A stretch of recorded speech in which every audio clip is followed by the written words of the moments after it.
watching Cougar Tracks Game Day, powered by Bank of American Fork.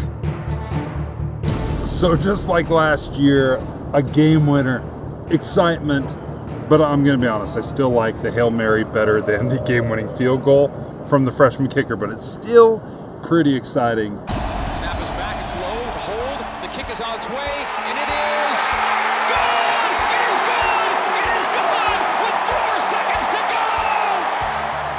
What were your impressions overall with the offense and the defense, the things we've been looking forward to for a long time? Yeah, BYU obviously struggled a little bit on offense, didn't have the type of a game that I think a lot of people thought. They thought at least 30 points. I think you and I both put them at least 30 points. So when we get around to the grades, it was not amazing in that sense. But BYU gets the win. Technically an upset win. Just like last year, they were 2-point underdogs going into this game. So they get the win kind of on the road and definitely in an electric atmosphere in a dramatic fashion. So why would you ask for anything more from the BYU side of things? That's the way they do game openers. That's the way they do season openers. That's what they do. They make it exciting, and it makes everyone that made the trip, bought the tickets, totally worth it because it was so dramatic. One of the things we saw, 416 total yards of offense, but it was strange because it's a lot of yards. That's a lot of rushing yards, it's a lot of passing yards,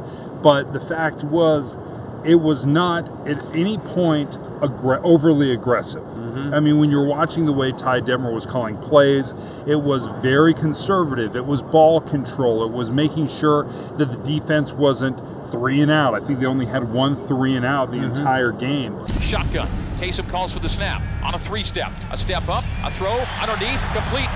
Colby Pearson makes the catch, pirouettes away from maybe a nearby tackler. I just thought it was very conservative but effective. Surprised that it didn't turn into more points. Yeah, and they had times where they could have punched it in, and dumb penalties. Taysom gives to Jamal, first down and more! Jamal breaks it near side! He's gonna go! 15-10, oh, does he get in? Where's the signal? He steps out of the 1-yard line! Oh, no! Jamal Williams into the end zone, but flags fly. There was some movement there right at the snap. Flags fly late. Jamal's got a nice run going, but flags flew. Jamal busted, keeps going on. This run's going to come back. Jamal coming 30, 25, 20, 15, and 10. And unfortunately, there was movement at the start of the play. Kind of the stuff you expect at the beginning of the year, I guess. But dumb penalties in the beginning of the second half and kind of sputtering drives at the beginning really hobbled BYU in that way. But again, a win's a win. A win's a win. Just win, baby. That's what they always say. Now it's go time when it comes to the grades post-game. And we did the score totals, we had yardage, we had all sorts of questions in there. And now we're going to have to grade ourselves based on game number 1. It's just the first game of the season. We've got all the rest of the year to bring those grades up, Dave. And so we'll see how we did. I'll need it.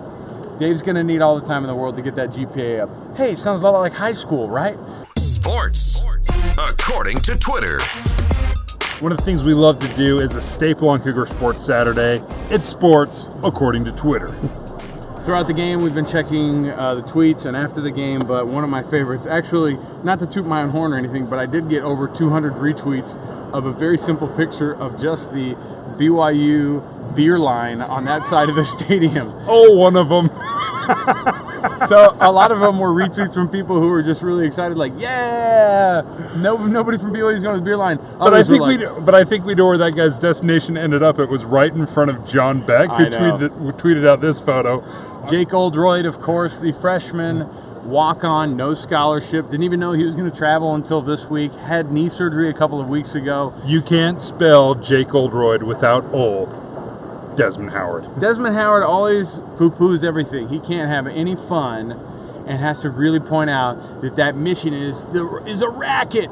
I don't think he's been on a mission yet. Jake Oldroyd was on his prom date 4 months ago. Look, literally, he was on his prom date. No. All right, another one we have to do is our no segment. We have to really go after the things that I don't ever want to see again, or I just really didn't like from tonight's game with Arizona and BYU. No to Taysom Hill when he runs the ball near the sideline and guys are diving for him. And he jumps up. And I'm like, I'll dive in front of your knee. I'll do it. I'll take a hit for the team. I'm all for you getting first downs, and boy, he got clutch ones, but I also want you to stay healthy. How about a big old no to every time Jamal Williams busts off a huge old run and an illegal motion, or a push in the back Jonah Trinnaman that's you were looking at. That was painful to watch as he is blowing through the line, breaking tackles, and terrible flags are flying. You ruined a 200-yard rushing game for Jamal Williams with your terrible, awful penalties. No to us waking up way too early for our flight to have to get back to Utah. Is that a first world problem too? We're like, we had to stay late for the football game, now we have to fly home early. Hey, it's a 1-0 start. It doesn't have to be pretty. It just has to be a win. 1-0. Game 2. The University of Utah. Also, big ups to me for buying the cheapest souvenirs possible. Free pom-poms that I found mixed in with the popcorn on the ground for the BYU fans. So, sweetie, my little 4-year-old. There you go, Quinny. Daddy's bringing you home treats. Cougar Tracks Game Day is powered by Bank of American Fork. Big city banking, small town service.